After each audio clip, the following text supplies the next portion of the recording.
call ID followed by the pound key.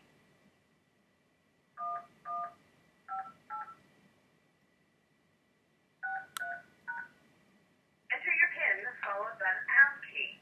If you are not a TalkShoe member, press. You are now joining the call. Everybody, you are unmuted.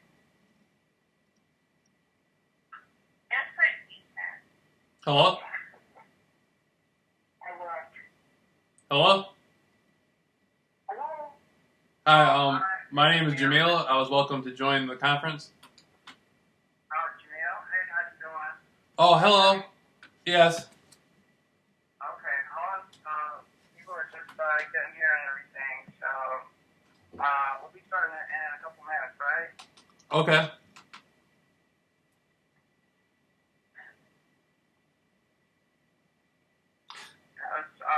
JAMEEL is our guest this evening, and he's calling in from Michigan. Okay. JAMEEL is, he has a few videos on YouTube, and he thinks he's gang stalking. So, I thought you all might like to hear from him. Great.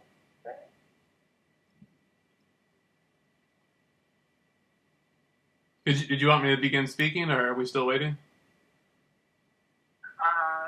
We're waiting 2 minutes. Okay. People are arriving, and what we'll do is we kind of chat a little bit at the beginning, and then we'll start. We'll start after I start the recording, which will be in a few minutes. That's okay. That sounds great.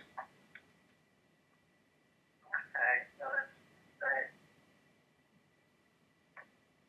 Welcome, JAMEEL. Oh, thank you.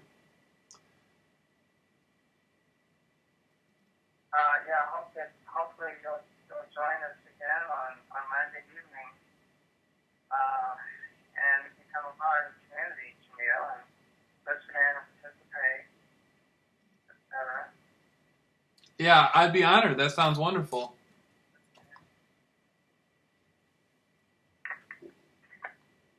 We have a few that call in sometimes from Michigan.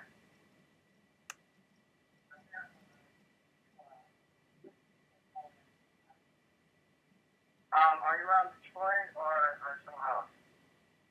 Oh, I'm in Norton Shores, Michigan, which is a city in the area of Muskegon, Michigan. Oh, Muskegon, okay. I know where that is. I have a friend of mine is up there.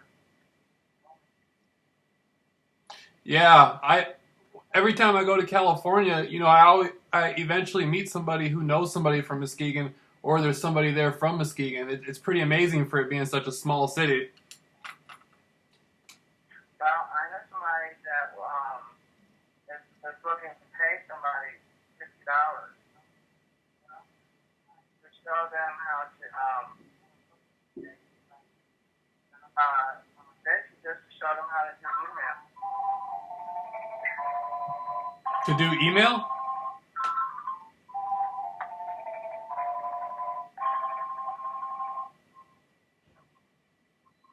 You are muted. That is lovely music, but it is keeping us talking at the moment. Well, let me just do this. If you guys want to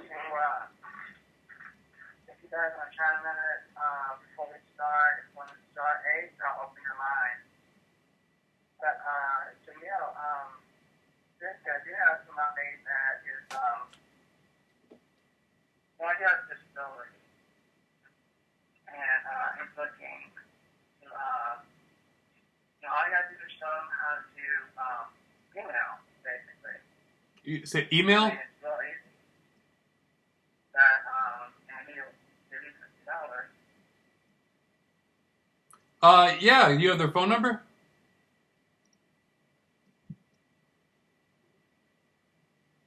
Hello? Okay.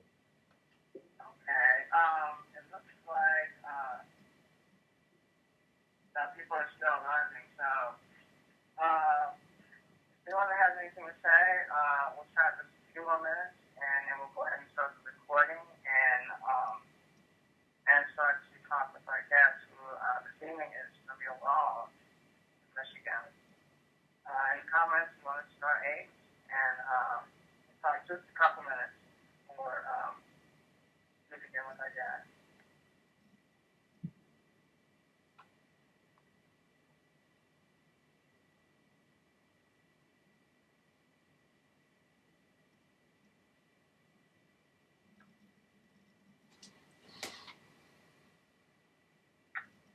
You are unmuted.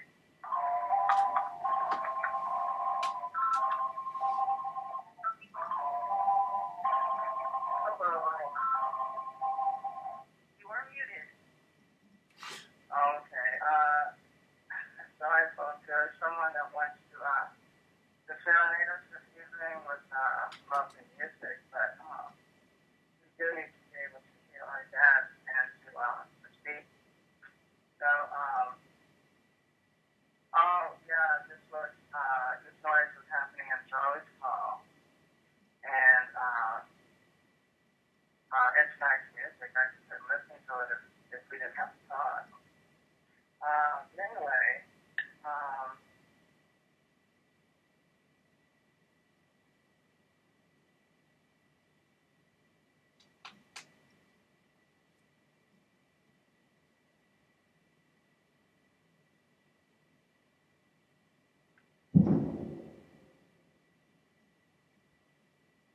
one thing I want to mention is also that we do have a definition for electronic harassment that was just posted on the in the Urban Dictionary, and something that happened this past week. And I was looking for it in the Urban Dictionary, and they didn't have it there, so I decided to write one and send it to editors, and they published that this past week. So we have a little presence in the Urban Dictionary.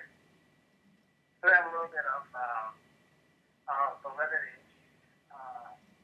posted somewhere. So it's something for our community to look to and say, well, here we're listed.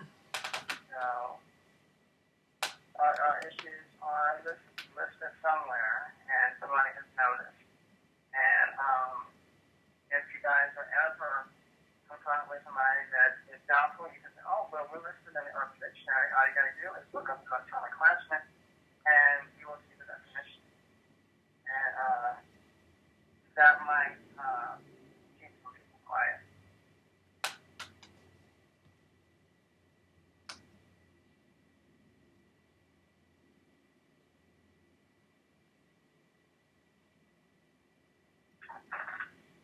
Okay, last call for questions or comments before we start. And it's about 10 after the hour. And our guest this evening is JAMEEL RAWLS, who joins us from Michigan. He's going to tell us all how to do things.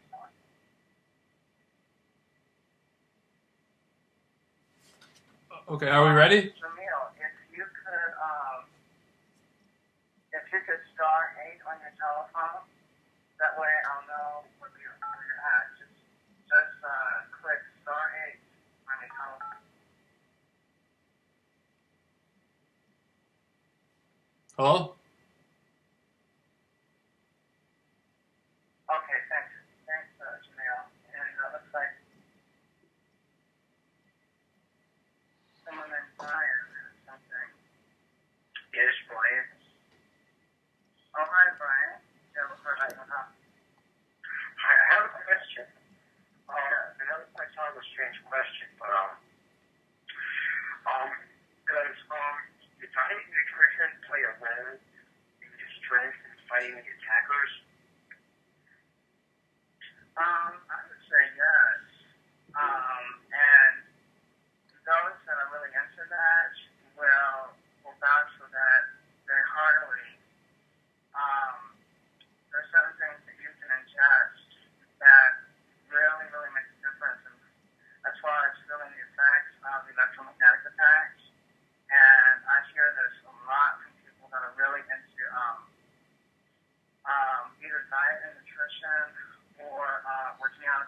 gym, things like that, or both. Both of those things can really make a tremendous difference for you if you're under severe electronic attack. So I would say definitely a yes to that question. Hey, I've been living on just fruits and vegetables. I lost 20 pounds. I feel like I surrendered tonight. I mean, I wonder if I know the nutritious calorie, natural calorie, has to eat a lot of food, to fight the attackers. I've lost 50 pounds. I've lived on fruits and vegetables. I lost my mind. I feel like I surrendered tonight. I did it all. That's how I feel like. I mean, someone else, I normally say, eat a mainstream diet, eat meat, and stay strong. I'm so light, I can't fight the attacks anymore. I surrendered tonight. I'm living on fruits and vegetables. That's what I'm living on. And now I feel like I just lost it.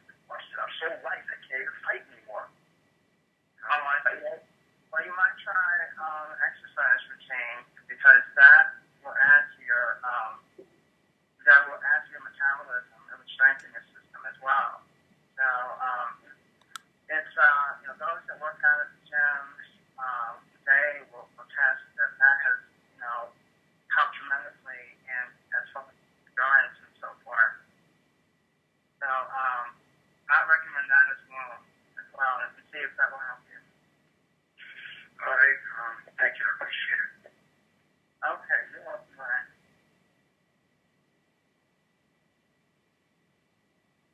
Okay, I guess we're ready to go ahead and start. Just a second here.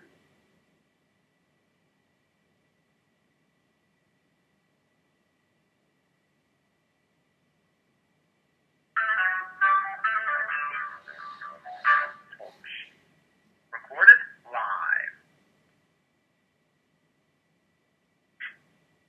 Good evening, and welcome to our podcast. We are People Against Covert Torture and Surveillance International. And today is Monday, the 4th of July, which is Independence Day 2016. We're on Monday nights at 9 p.m. Eastern Time to educate and assist those who are targets of organized stalking, remote electronic assault, and more. And to let you know that you are not alone, and that there are many thousands and millions of us, nationwide and worldwide, working together for our freedom. Views expressed during our podcast are those of our callers, and not necessarily those of PAX International. I'm your host and the moderator. Our guest this evening is JAMEEL RAWLS.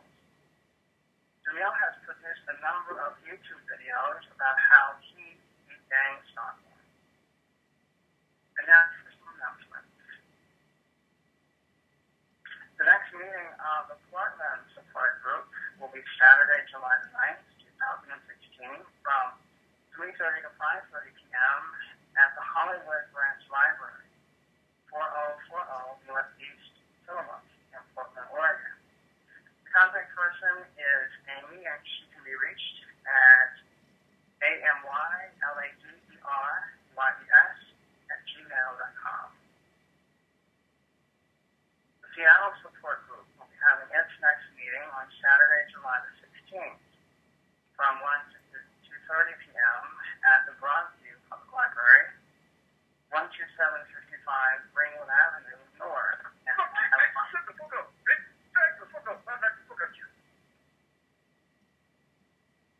Okay, the software is still breaking in here.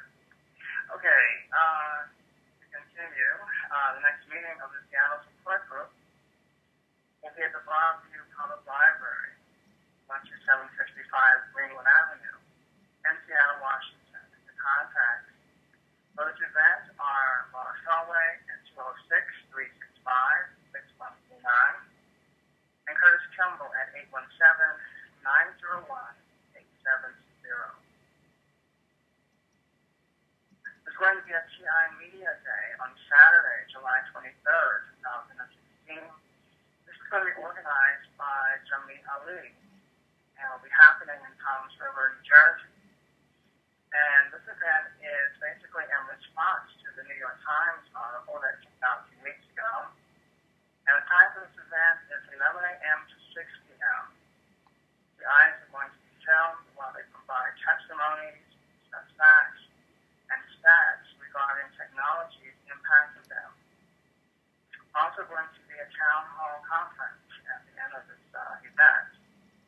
Jameel is accepting donations, and if anyone has questions, all information is on the flyer, which is posted on the homepage of the PAC's website, which is PACNGL.org. I'd like to say thanks very much to all those who are becoming members of PAC International. It's much appreciated. The membership fee is $25, and you can donate by PayPal. And there are 3 methods to do that.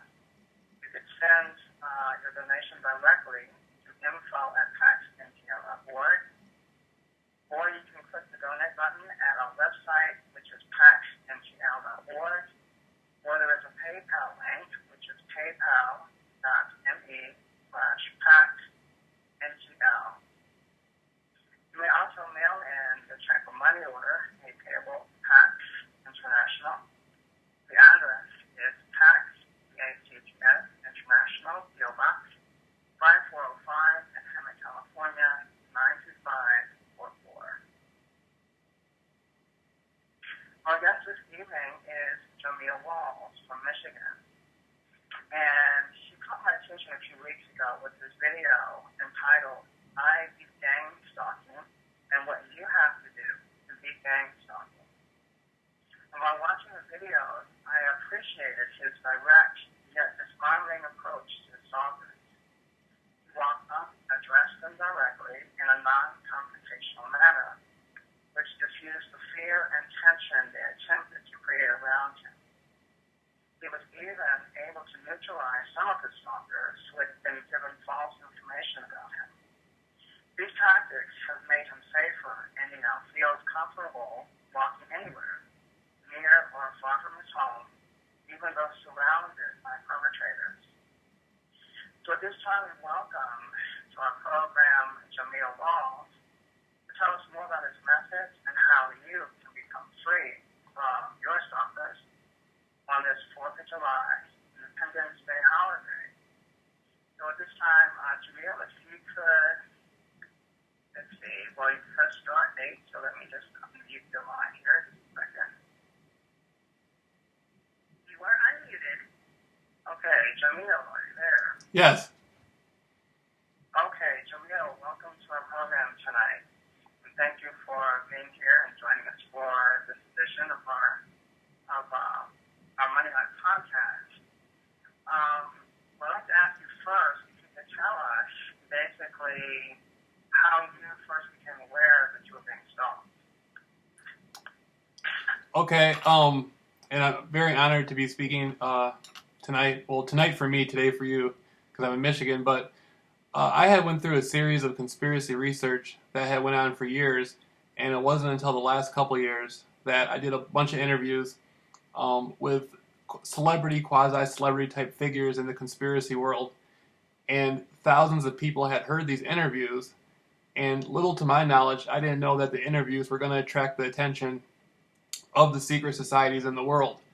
And what happened was, I ended up in Hollywood through the interviews I was doing. I was invited to meet somebody I did interviews with, and then as I got there, the secret societies that ran Hollywood, which they're swarmed there. The motion picture industry is filled with them.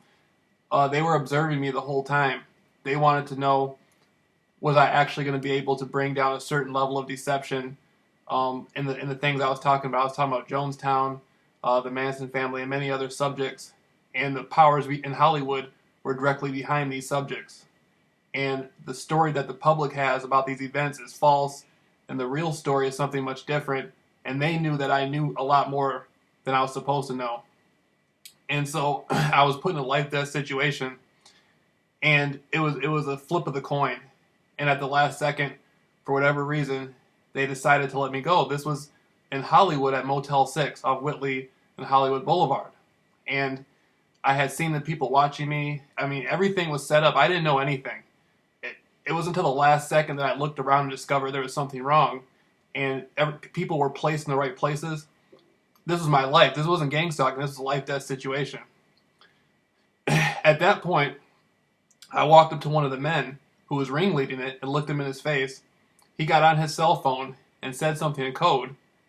And then after that, I felt a wave of energy disappear off me. He got in his car. He went outside, got in some car, and left. And then a lot of the people were still looking at me. I went back in my room, and the next day I left and came back to Michigan. They were going to kill me, but they decided not to for some reason. I guess they decided that I wasn't nearly the threat that they thought I was. But at that point, they had already shown me everything. I had already met some of the people in the secret societies. I knew where to find them, and I knew everything. But they said, well, he's not going to say anything. He knows better. He's going to be too scared. When I got back to Michigan, I went back online and continued running my mouth. I didn't run my mouth as much as I could, but I said enough to get them even more pissed off. At that point, the gang stalking started. That's when they said, well, don't kill him, put him in the gang stalking program. They put me in the gang stalking program, and I didn't know it was gang stalking. I thought this was a situation where these people were literally trying to kill me again. And then I ended up hiding inside my mother's house for a month. And what happened was, I eventually went outside, and I realized, well, if they wanted to get me, they would have got me. Why aren't they getting me? They're just following me. And then I realized it was gang stalking. And then it was very uncomfortable, and I came up with a formula. I said, well, you know what? I'm going to get through this no matter what. And when I went to stores, everybody would be watching me, the store managers would be in on it. And I just started telling them my name, who I was. I told them I was famous. I did a bunch of interviews in Hollywood and stuff. And I just rewrote my story. I just kept telling people I was famous. I kept giving them flyers.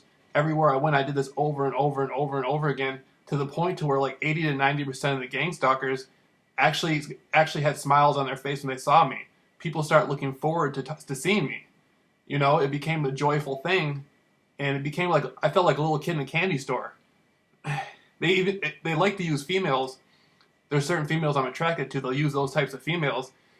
And they thought that would be a thing where, you know, the female they were paying would reject me. It turned into a thing where I enjoyed it. I started talking to females more and more and more and more. And they started using more attractive females. So I started talking to more attractive females more, giving them my phone number. Now I got all kinds of females I'm talking to. They drugged my food at a lot of places. My mother brought home a pizza that was drugged. And me and her got an argument about it. It was a really messed up situation. So I started eating more organic, more healthy. Everything they've managed to try to do to me has only made my life improve. You know, it's like my life before gang stalking was 10 times worse than it is now. Now my life is 10 times better. And I actually owe it to the gang stalking program. The gang stalking program actually saved my life. I'm a much happier person, much more successful in everything I do. And I mean, if I could take it all back, I wouldn't. I'm grateful that I got put in the gang stalking. And, you know, I talk to people who've been in it for 30 years, and they say, you know, they tell me the same thing. They say, you know, I don't know what you did, but you found a loophole to make yourself better out of it. And so that's why I'm telling people is they can take this experience and they can use it to make their lives better. I mean, this program will actually improve your life. So it sounds like it is giving you a new level of confidence, Jameel, would you say? Oh, definitely. 10 times more confidence. You know, now when I go to the mall, there's a mall. I live in the city of Norton Shores, which basically is Muskegon, but there's a mall called the Lakes Mall. I go there, and I never kissed a female's hand in my life. And I go in there, and I walk up to the girl that start talking to them. I don't care if they're gang stalkers or not. I'll end up kissing their hand. I'll end up talking to them. I'll do everything I can to get their phone number. If I can't get their phone number, I'll give them a flyer with my phone number on it, telling them about my whole story about, you know, beating gang stalking and stuff like that. And I mean, it's just amazing. I don't know. I can't put a label on it. It's just an amazing feeling. Wow. Have you encountered other target individuals during this experience? Oh no, I never. Oh yeah, one. There was one younger female, and she said it had happened to her. She was investigating corruption in the city she was in North Carolina, and then she had to move to Michigan to get away from it. And so they put the gang stalking program on her for doing that. But since I put up my videos, I've had numerous people emailing me and calling me, and I've been able to help a lot of them now. There was one guy, they had him on like 14 different kinds of psychotic drugs, antipsychotic drugs, and he had to go see a therapist every day and stare into her eyes and tell her gang stalking wasn't real. It became obvious to me they had an agenda to try to put him away in a hospital, maybe even try to, you know, lead him to suicide, or, you know, who knows, when you're dealing with these kind of people, who knows what they're capable of. And I was able to convince him to stop taking the medication. He cut back by at least half on the medication. He no longer goes to the therapist, and it's just improved his life 110%. I mean, now he's actually Now he's actually walking around talking about filming the gang stalkers. I mean, he was scared to go outside. Now everything's changed. Everybody I talk to, they've been gaining success off my story. And it's like the 100 monkey effect. When one person does it, 2 people do it, 3 people do it, and it's just having a snowball effect right now. Wow. So, how would you explain your method, Jameel? Could you kind of summarize what your methods are about? Well, the way I view it is gang stalking cannot operate in your life if they cannot disconnect you from within. Everything they do is psychological, but it basically boils down to spiritual. They want you to be empty. They want you to be an empty person who is afraid all the time and doesn't have any answers. That's the type of person they wish to mold you into. If a fear crosses me, I immediately identify the fear and I face it no matter what. Even if it's death, I face it. I used to walk down the street at 3 in the morning and the gang stalkers would drive at me. Literally, they would drive on the side of the road like they were going to hit me and kill me. This is at 3 in the morning, and this is in Michigan. This is in the country where I'm walking, and I didn't care. I just kept walking straight. It was a life or death thing. They could have hit me. It could have been somebody who wasn't gang stalking, who was just drunk. I took that risk. I faced that fear of death, and the person moved. One of the times I actually walked further in front of the car to see what they would do, and they moved further out the way. That helped me accomplish my fear of death. That helped me accomplish a lot of things subconsciously. These are the methods I use. And, you know, people would be, sometimes people would stare at me, keep staring at me. And I go to areas like, I go to the hood, you know, I go to areas like the projects and stuff like that. I remember one time they drugged my food at Burger King because they were angry I was passing out flyers. And I left Burger King and I went back to a neighborhood I'm very familiar with, you know, it's in the hood. And I'm sitting there, I got a jump rope, I'm on the jump rope passing out flyers and, you know, in front of a crack house, telling people about how I beat gang stalking. I just do it anywhere. I don't care. I think everybody in the gang stalking program has a certain level of spiritual protection over them anyway. And so that's been my method, just to keep facing that fear over and over and over again. And then I go into isolation. I take 3 days off, go back out and face it for a couple days, take 3 more days off, and it's to the point where now I can face it every single day. And I'm at the best level. The program uses sex against me now. They use women. They'll have my neighbors' wives wear real tight pants and stuff and come outside. I mean, I'm not trying to sound vulgar or whatever, but they got in their mind that's supposed to make me uncomfortable. I just look at them. I just enjoy it. And it's a lot. And now a lot of the women are starting to enjoy me that do it. You know what I mean? It turned into something a lot better than I thought it would be. It's pretty exciting.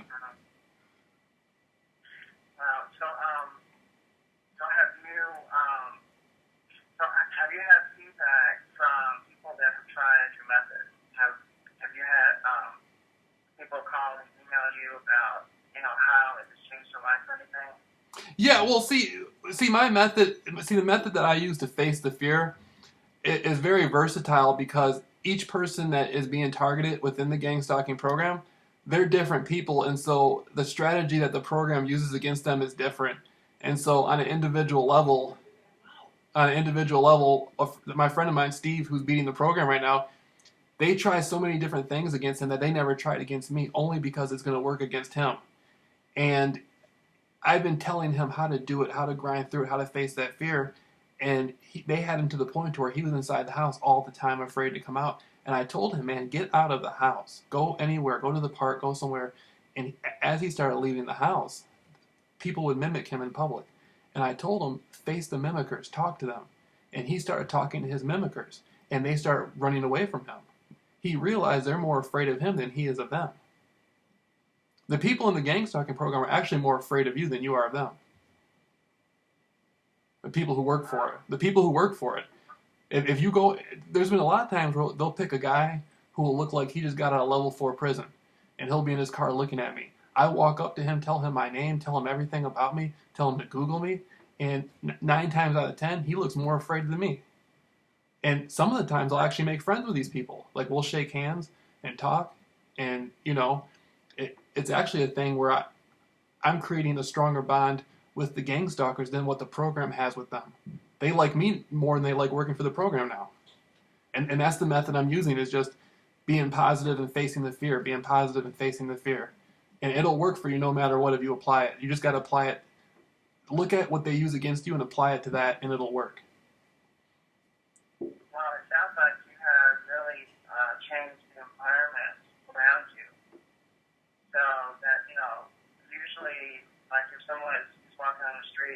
victim and stuff, there's a lot of, sometimes it's tension, sometimes, they try to do things to frighten a person.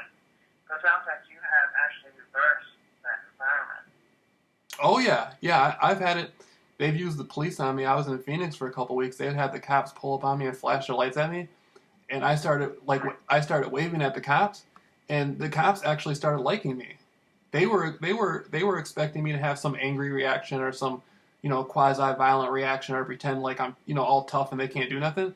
I just started waving at them and smiling at them, and then before my vacation was over, I mean, they were like laughing. It's like we were friends.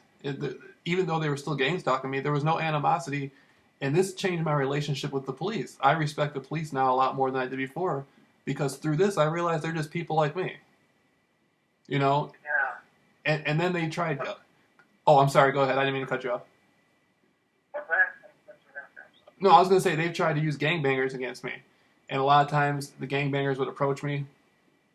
And I realized a lot of times the gangbangers would be more afraid than I was because they don't know who I am. They don't know what they're getting themselves into. And so they would approach me, and I would start talking to them. I would say, "Hey, did you know I was famous?" And they would sometimes they would laugh and say, They would say, "What do you mean you're famous?" I would say, "I went to Hollywood, did a bunch of interviews, and this happened and that happened." And they would get interested in it. And sometimes the people would be like, sometimes the individual. This was on the West Coast. Sometimes if the gang member was like a Crip, I'd be like, "Did you know Crip?" I'd be like, "Did you know the Crips came out of the Black Panther Party and this and that?" And I would start educating them on the background of whatever gang they were in through my experience of the research. And we would form a strong bond. And sometimes we would trade phone numbers and end up talking later on. I would never talk to them about them gang stalking me, but we would build a friendship outside of the gang stalking. Have they ever shared information with you about who's stalking you or why or anything like that? Indirectly, yes. I never asked any of them. I never once asked anybody, could they tell me who paid them to stalk me or why they were doing it. But indirectly, people gave me clues. People would say things like, "Did you get yourself in trouble or something?" And I would say, "No, what are you talking about?" And they wouldn't say anything back. But then I would tell them my story. I would tell them everything that happened to me, and then it became obvious to them that why they're being paid to follow me. But I didn't want it, to be honest with you. I've never once asked somebody directly, "Are you gang stalking me?" I've never done that. And to me, if you do that, it's actually giving the gang stalking thing more power. If you acknowledge the gang stalking program and you make it out to be more bigger and fearful than what it is, then it sort of takes more power of your relationship with the person. I never wanted to establish our relationship based around the gang stalking. I wanted to establish our relationship based around, my story or their story and who they are. I never wanted to acknowledge the gang stalking program and give it any type of real power. Oh, I see. Well, that's a good strategy. Right. Well, there are a lot of people in the community that are very leery of the police because, they feel that the police are part of gang stalking and everything. And maybe some of them have been. So it sounds like you were able to change that dynamic by your just approaching them and talking to them. Yeah, and that's so true. And because of my relationship with the conspiracy world, I had angered a lot of the fraternal orders, and the fraternal orders oftentimes are connected to the professional world, like the police and the medical field and stuff. And so it's sort of a quasi thing. A lot of the local police departments, I think they look at me too full. They look at me like I'm in the gang stalking program, but they also look at me like, this guy, ultimately he ran his mouth about a lot of things that people don't know about police departments and things like that. And so it's a little bit complex.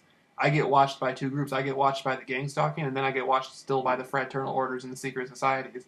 And so sometimes it's hard to tell where do the police fall in it. Are they watching me specifically for the gang stalking program, or are these people more directly connected to the secret societies? And that's not the police. That's every professional group. That's the hospitals. That's wherever I go. You know what I mean? The corporate world.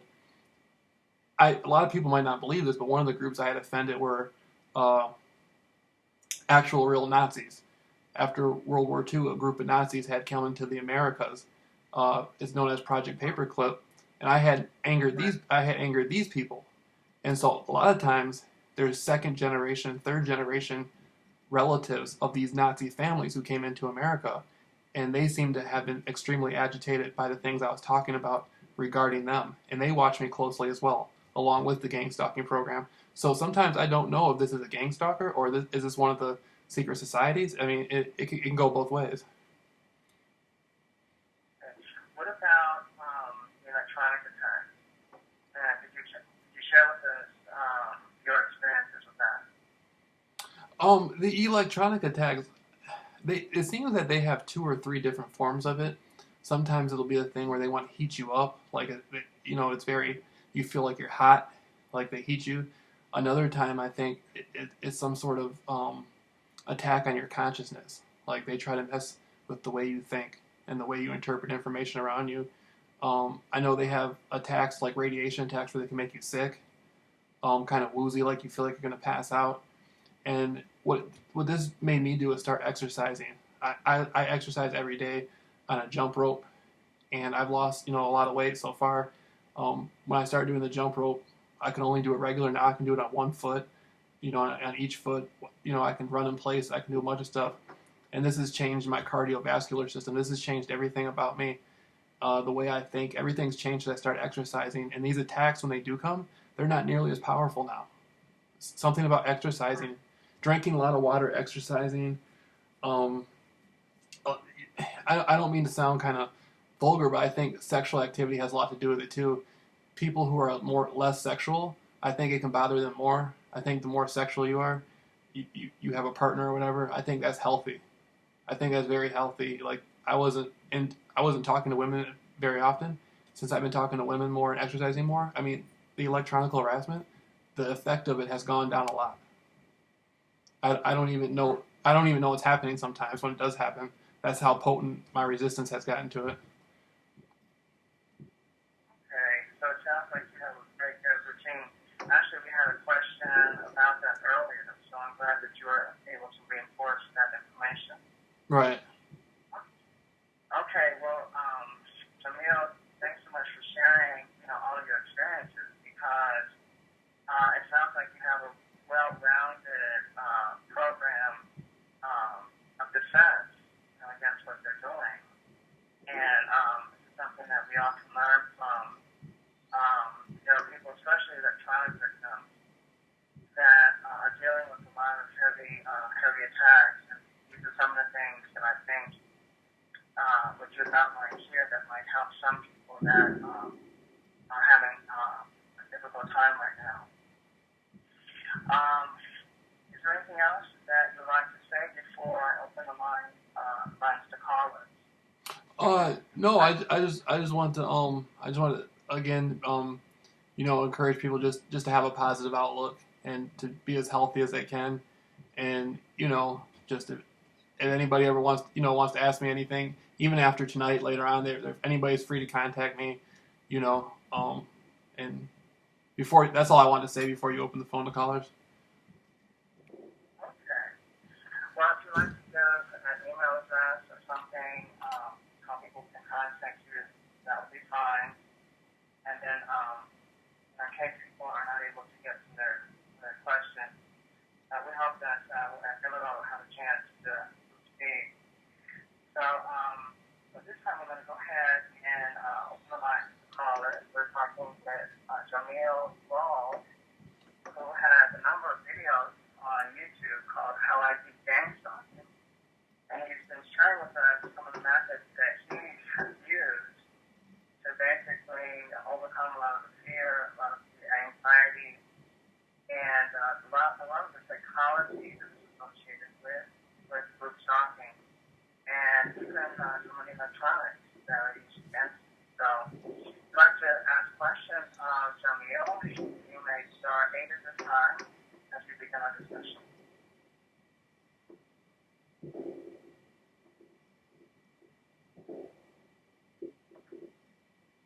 Hi, this is Nina. Can you hear me? Yes. Yes. Hi, Derek. This is Nina. I have some questions. since I've been around this since 2009, I'm trying to figure out if I can get any forensics type of people because I'll just put it to you somewhat straight. They can infiltrate Vons, Walmart, Amazon, you name it, the local restaurants, the stores. And they've been drugging my food. They've been doing stuff to my milk, making, using animals. This is sophisticated. This is government. It's obvious. And I don't know why, even if I go to the hospital, I can't get anybody to come and collect this information because I've kept a lot of the food. I mean, we've heard the story over and over and over and over again, but we need people that are going to actually, it's not the government, going to show what's going on, and it's looking, I have no other terminology for it, but it's kind of like an urban warfare. It's government, FBI. Everybody keeps claiming NSA, and nobody else really talks about, I won't say them because they get really pissed off at me. And, their favorite thing is always to, it's not threaten you, threaten your family members. And I'm just wondering why we can do that. I know it's very inclusive. They can infiltrate anything, everybody, and everyone. It doesn't matter if it's, ACLU. It doesn't matter. If they use their badges, FBI will say, stand down, you've got to do this. And the cops, everybody knows about it. And then we get stuck with this. I mean, they even have gang members. So, I mean, they have mafia. It doesn't matter who it is. They have them. So, what is your question? Mostly, I think I'm upset because we never talked about it before. I've been around this since 2009, but we never had any experts. I can't get any experts because it will become government. They've messed with they'll buzz my Time Warner. It doesn't matter. I buy stuff from Amazon. They totally screwed up. And they'll have them or the government. It doesn't matter who they, either one. They're energy people. But like Dr. Hall talked about in his book, how people's food, you should have had experts that could not, keep my fingers crossed, be a government infiltrator and collect the evidence so that we have something or someone. And I don't know why, but like ACLU kind of, I don't know why. It deters me because I know there's a shadow government and it's bugging the holy hell crap out of me. And we have to sit around here and play games with this. So, I mean, it's not just against us, it's everyone. So it doesn't matter what community. They have it all rigged, like the military system. And I don't know what else to do. I mean, except maybe tell people, I mean, you can be positive to what degree depends on what they want to do to you. Meaning, mine's always been pretty much government. But, and I don't know of experts in this field of group stocking. No, not the group stocking.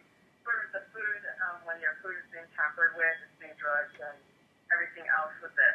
I can't get any of that. I wish we did have experts, or people that we knew of that were expert. I have them on the show regularly, but I don't know of any. You do, please let me know. I can't. This is why you have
Well, no, it's not entirely government. There's a lot of other groups involved in it now. Which because they're contractors. Contractors, underground criminal groups, secret societies, corporations, and so forth. Religious cults, a lot of groups, a lot of players involved now in the government, which enables us to go to the officials and say, well, look, what's happening? Underground criminal groups, there's this type and this type, and this type is not all government. But that allows the city to investigate this criminal activity. If we said it's all government, then they would say, hey, well, that's not our jurisdiction. You have to go to the FBI or something. So unfortunately, the criminal element has diversified. So that enables us to seek help. They are the ones who will listen to us, and they are in a position to help us. And that's who we'll be talking to, and some of them will work with us. The federal officials will not. They will listen to us all day. You can make appointments to see them any time of the day. But beyond an initial visit, they do nothing else. So, fortunately, there are other options, and we've been working with them, and we're on the point of developing some type of protocol that will help guide. So that's where we're on with the issue. Anyway, we're at a point now that we've not been in the past, and hopefully over the next week, next month, we will start to make some major strides forward in helping guide. So that's everybody focused on that. Okay, we're going to move on. Can I make a response? I couldn't hear you. See, I have the FBI, and as soon as certain things happen, they make even like city councilmen, whoever, stand down. I have my ex-in-laws. I don't know if you remember them, but I'll allow you to recall that. And also, I started with the county sheriff's department down in Frisco, who basically are doing the experimentation, even though I'm in LA County. And so basically, I understand what you're saying federally. There are a bunch of groups, and they're just talking. And like you said, they'll talk all day long and do nothing. But they will listen. No, they will not. They talk whatsoever.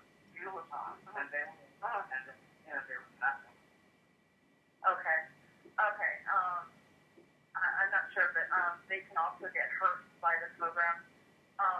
That's probably why you have all the false flags, like for instance, in Oregon, where there's one white who's their senator, who's on, the Intelligence Committee, and then also talks about secret laws, and the secret court and stuff like that. So I think that's part of it. I don't know completely, because I don't know. And it just makes a lot of money. I don't want to come into a bunch of details. Their government has basically been taken away, hijacked, and I don't know what I'll say. This is kind of moving on to how it does, and the people way to talk now. If you're just joining us, we're talking with JAMEEL RAWLS, who is sharing with us his experience of beating gang stalking. And if your question is for him, you might start in the tone as we continue our discussion. Questions for JAMEEL? Hey, JAMEEL, I got a question for you. Can you hear me? Yes, sir. Hey, I used to live in Hollywood, California, in the Hollywood Hills, right up the street from Whitley and Hollywood Bowl. I know that area very well. That's where my target started. And nobody really talks about it much, but you glanced over it about the Hollywood Illuminati. Yeah. Like what? Yeah. What were you exposed to out there? Like, I believe that my targeting is similar. Well, when I was doing my research, I was talking about a lot of the things that happened in the Laurel Canyon area and the Mulholland Drive area in the 60s and the 1970s, and this had involved a lot of the powers that run the motion picture industry, and this wasn't that long ago. And so, 1960s and 70s really isn't that long ago. And so these people are still around, And the last thing they wanted was some guy in today's world to bring up all their business out for the world to see. And once they heard me talking about it, then they pursued me. And these are the people that actually, run the motion picture industry. These are the people who put the president in the White House. I don't really feel comfortable mentioning, specifically who these people are at this point. I don't want to make myself any more out there with it. If I was to start talking more about who these people specifically were and the organizations and all that stuff, it would put me in a very uncomfortable position, more than I'm willing to deal with right now. I mean, gang stalking's been enough for me. Last thing I need is to get back in these people's mix again. But I'll just say that these are the people who actually run the motion picture industry, Right. Yeah, I mean, I've had experience with it. I mean, did you meet these guys, like, through a connection out there, or did you meet at a party? Were you in their office? No, I met I met the people in person. I physically met these people in person and saw them face to face, and they know who I am. I know where to find them if I want to. I could go speak to them directly right now. They know exactly, who I am, and I know exactly who they are. And, we're very aware of each other. And, they were very unhappy with when I came back from Hollywood. I had said a lot more than they thought I would ever say, and they became very unhappy with me, and that's why I got put in the gang stalking program. But, it's definitely. Do you have any electronic harassment besides the gang stalking? Oh yeah. In the wintertime, I went through a lot of electronic harassment. They were targeting me in the wintertime like every single day, and I was staying in the house a lot. I wasn't leaving, and that's when I started going on long walks. I would take a walk for like 4 or 5 hours, 6, 7 hours, at a time. Then I began waking up at 3 in the morning, and I'd end up walking 15, 20 miles, and I was a lot heavier at that time than I am now, and so it was tough, but I did it just to clear my mind, and I keep it going today. I still stay outside working out all day, just to keep my aura clean, my energy clean from the attacks. You mentioned you were vegan. Am I wrong? No, I'm not vegan. I eat meat, but I just eat a lot more vegetables than I used to. Yeah, I'm really weak. I find I have chronic fatigue all the time, and a lot of nano they got inside me. It's really awful shit.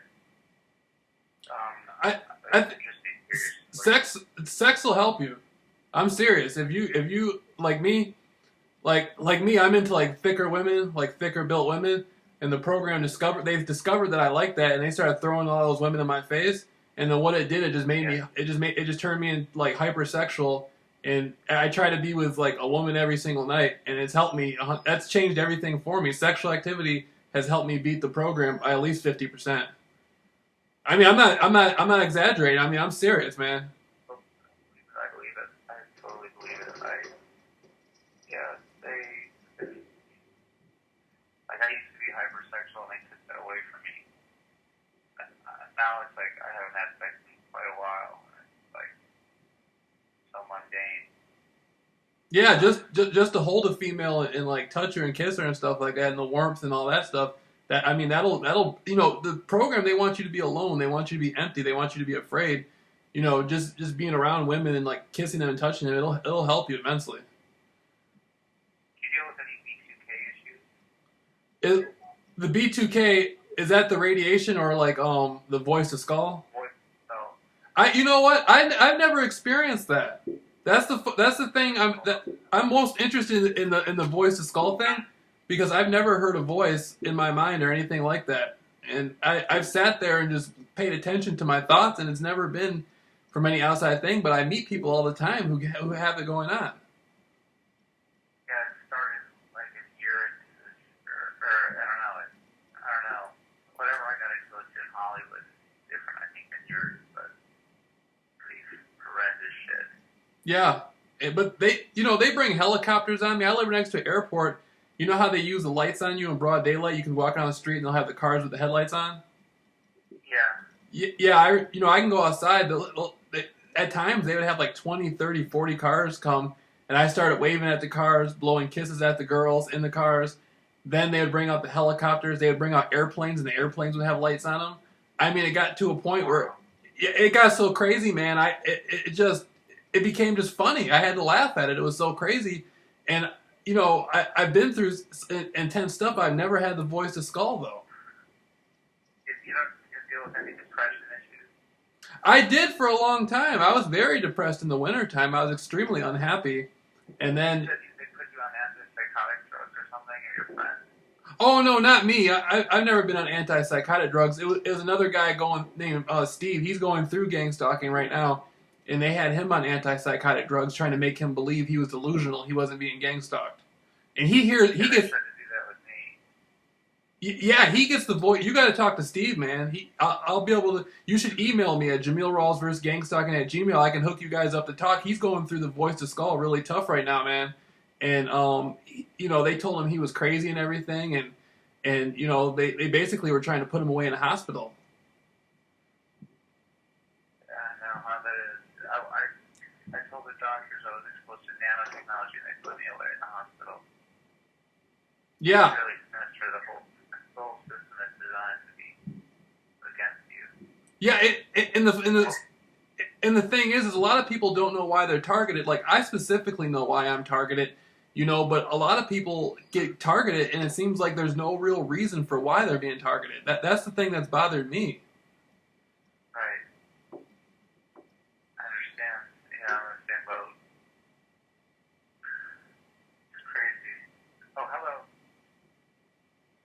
Oh, hi. Hello. That's a question or comment? Yes, go ahead, please. I'm good. Okay. Thank you. Thank you, Derek. I have a question, Derek. Yes, go ahead. Hi, Mark. Hi. Jameel, is that how you say it? Okay. I realize, you know, I definitely agree that exercise is good. It produces, you know, good hormones. So, sexual activity and diet, and I can lack of vitamins and they help me. But here's the question. It's my experience that the more reactive I am, the worse the attacks feel. So do you think it's possible that the fact that you cut down on your anxiety and your fears, that you have actually made your attacks feel less powerful because of that? Yes. Yes. Well, that's exactly correct. The anxiety and the fear has went down tremendously. So the attacks feel like they feel a tenth of what they're only a tenth of what they used to be. And what I do is I take back my own power from these people. If they're in a car they used to sit in the car on the corner all the time. I would just walk up to the corner and talk to the people in the car. And a lot of times they would pull off like they were scared. I took the power away from them. You know, they put people out there. They use people against me to make me afraid. And I don't let it. I walk up to them and directly face them and talk to them about it. And it's a situation now where I've taken so much power away from these people. It doesn't even bother me anymore because I know what I'm. I agree with that. I think that has definitely. I do that in my own life. Yeah. The attack's less powerful. Feels less powerful. Who knows if they're actually less powerful or hurting my body, but it feels less powerful. Right. Okay. Thanks. Okay. Thanks, Barb. Is that any further questions? Okay. Thank you. Great. Yeah, the physical exercise, as you were saying, Jameel, you know, I have heard this from a number of other people that, you know, that do things like work out at the gym. I haven't heard anyone say that sexual activity was helped them a lot. But I don't know. Anyway, physical exercise, physical, you know, workouts, you know, running, even walking, it fortifies your system against these electronic attacks, from what I understand. Yes, I think honestly, my personal feeling is that these attacks are meant to break down the family unit in America. I think a lot of this targeting has something to do with bloodline. I think these people know a lot more about us than we think. They know us They know who our ancestors were, and they know, you know, there's something within us that's attracting this. Besides just my research, just a general sense for everybody being attacked. And they want us, you know, we live in an era where people don't talk to people anymore. You know, there used to be a time where you can go to the park and meet people and hang out. People don't do that anymore. And then when you get gang stalked, it just enhances it, you know, times 100, and nobody's social anymore. and it's breaking the family unit apart. Gang stalking is breaking society apart. It's isolating individuals, and anything you can do that creates physical activity, like going up to somebody, just express your heart to that person, tell them how you really feel. I mean, I went up to this woman. I saw this woman in a Foot Locker. She was really beautiful. I walked up to her. I told her specifically, I said, the same power that created the universe is the same power within you. And then she started smiling, and I never seen anybody smile like that. She was so happy. And no one ever communicates with people like that anymore. I mean, I just come up with like the craziest lines, but they're true. And I just talk to people, and I try to get a female and, have physical contact with her and stuff. And as humans, we have to, we're animals. We have to be around each other. We have to touch people. We have to have physical love and help and assistance. And without these things, there's no way we can get through gang stalking. I mean, we have to be emotionally involved with people, and they're trying to turn us into zombies, pretty much. Well, that's true. I agree with that. Yeah, they're trying to break down the social structure of society, and you're right, we are social beings, and they're trying to take that, from us. Right. So having a social life is very important to an individual. Whether, friends, even strangers, having a social life, having an impromptu conversation, like you say, with someone that you meet on the bus or, on the street or something like that is rejuvenating, basically, So, I agree with everything that you are doing there, so. Yeah, and these people. Can I ask you one more question? You made a comment about your healing was had something to do with bloodline. Can you expand on that? I know somebody that seems to think that German background has a lot. A lot of people retired to have a German background. Yeah. Well, I can see that being true because the German people have a Viking line, and the Vikings were one of the people that were extremely rebellious to the Vatican, to the Catholic Church, and so maybe there's something there where they feel that German people are more prone to being rebellious to the social structure. Basically, anything that's going against the New World Order, their agenda, their vision for humanity, anybody who's going to be a threat to that, they target. And they look at bloodlines. Some people are just more complacent, are going to go along with it and not really notice anything's different. Other people want to live a real humanity, and I think we're the people that want a real humanity. We don't want to live in some fake plastic corporate world where we just sit there and, zone out to television every night. We want a real life, and they know that, and so they're targeting us, and I think it has to do with genetics. I think genetics are heavily involved. These people are involved in occult science.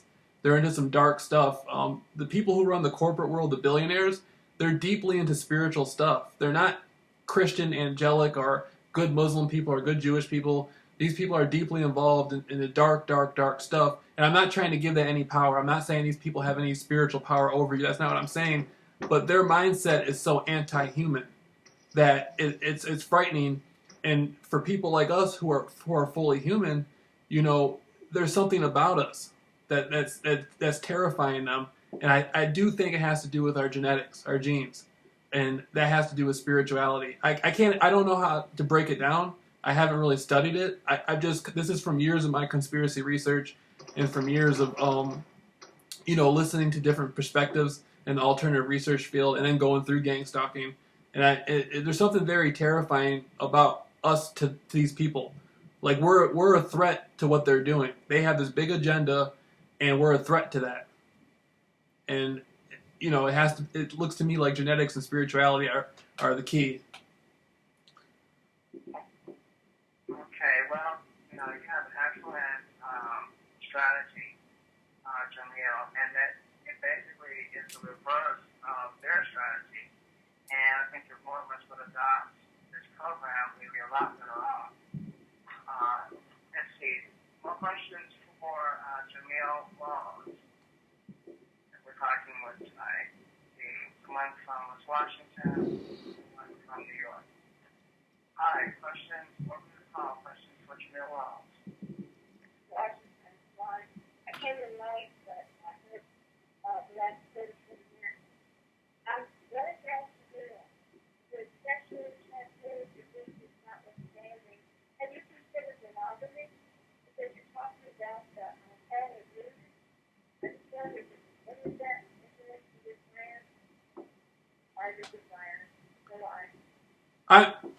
I'm sorry. I'm not sure. I'm not sure I understood the question correctly.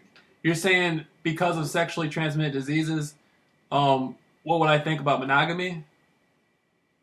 I'm just saying that might be considered. There are a lot of considerations and that people off on monogamy. But I'm wondering, do you not think to expose yourself every night to these women who make it in front of you? And I'm 30 years old. I'm a man. I went through 5 years of just sitting. I live in my mother's house. I went through 5 years of never bringing any females here to my mother's house, just using the computer day in and day out, studying conspiracies. And that was like a gigantic big phase I went through. And then when I got to gang stalking, they started putting women in front of me. And I broke my shell and really started talking to females. And I'm enjoying it so much. I mean, I just love it. I just love talking to different women. And it's, you know what I mean? Because I didn't have it before. So many years I didn't have it. And so now I just feel, excited. I feel like a kid in a candy store.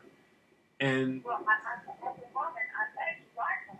Because, we like to be like, but just be careful, and you might consider there's rules that God laid out for us, and they work well. It's not to say society does not say what God laid out for us. But just be very careful because there's a lot of danger out there, especially if there's a women in life.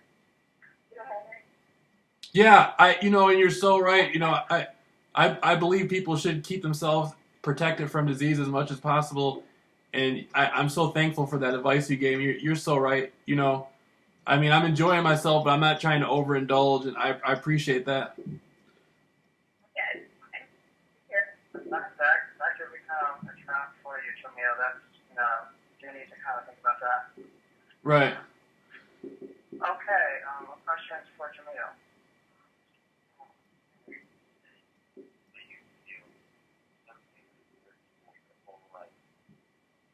Okay. So do you have a question or comment? Are you talking to us?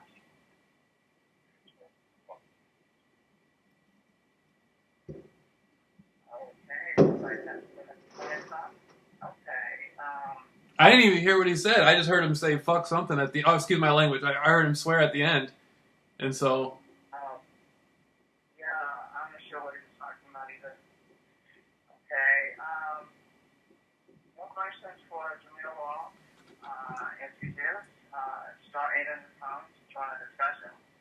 Jameel has created a number of videos on YouTube entitled "I Beat Gang Stalking" and how you can beat gang stalking, and he's here to share his tips with the community tonight. And this is our guest for this evening. If you have any questions for Jameel, star 8 is the request top feature on your telephone, and I can unmute the line to talk to Jameel. Okay. Any further questions or comments for Jameel at this time? Okay, someone from Minnesota has a question or comment. Hi, talking with Jameel Rawls. No question or comment? Yeah, I do. Just mine. Listen, so, Jameel, when you get like moms on the street or what do you call it, the actors, or when they, come around here, what do you do? When the gang stalkers come around me, what do? Yeah. I just start talking to them. I tell them, my name's Jameel Rawls. I'm famous. Only person in the world to ever be gang stalking. I went to Hollywood, did a bunch of interviews, got set up to be killed, beat that, Google me. I just got like a routine I do, and depending on how the person looks or whatever, I'll say different types of stuff. I'll give them my phone number. I just embrace them. Like, I'm not afraid to embrace anybody. There's nobody I'm afraid. I'm not afraid of anybody. The most they're gonna do is No. I agree with you. I think mine too is like a lot less than what it is. right. But if I seen one on the side of the road and I knew there was a motorcycle over them, I mean, I know it sounds crazy, but it's like I just act like I don't even care anymore, about what they're trying to do, and it kind of just keeps going off. But I was wondering how you had done that, because I don't get these people here anymore. Now it's just more of they try to gaslight occasionally, and that doesn't work.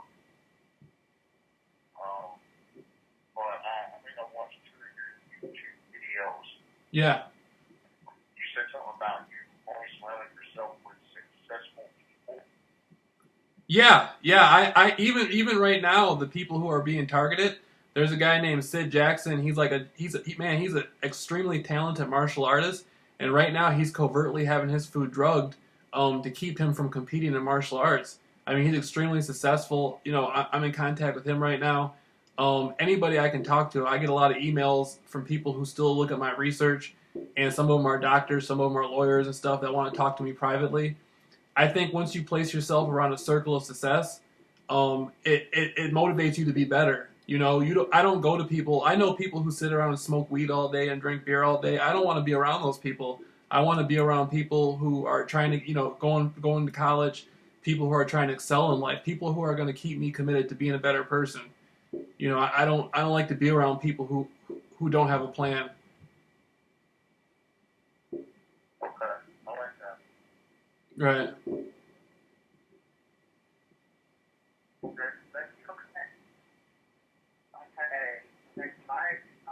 More comments for Jameel? Questions? Okay.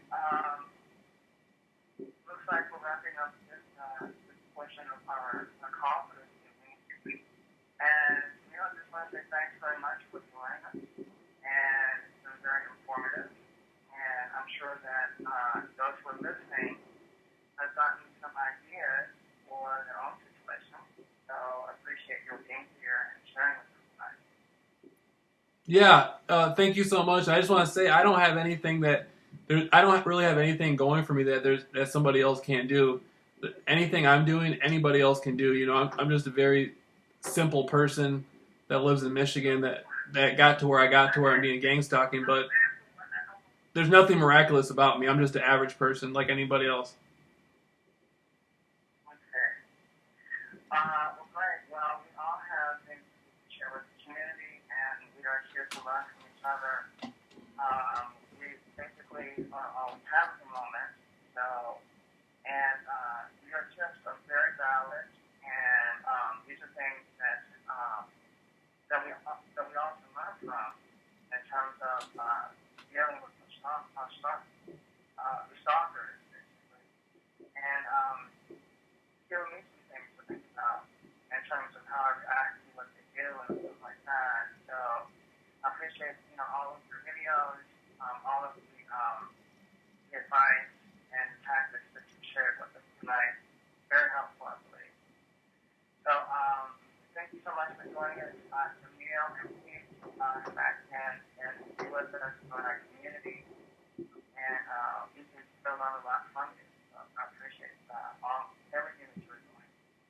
Oh yeah, and I thank you so much, and I'll definitely stick with it and keep in touch with you guys, and hopefully I can come and listen next week when you do it, or anything else you guys are doing. I like to stay associated and be in contact and support and help in any way I can. Okay, that would be great. Okay, we've been talking with JAMEEL RAWLS from Muskegon, Michigan, and he's been explaining to us his methods for how to beat gang stalking. I appreciate his information and his tactics that he shared with us tonight. So this time, we'd like to segue now into general topics. Who's joining us? If you have any questions or comments about anything concerning the targeting, it's time to start answering the phone as we continue our discussion.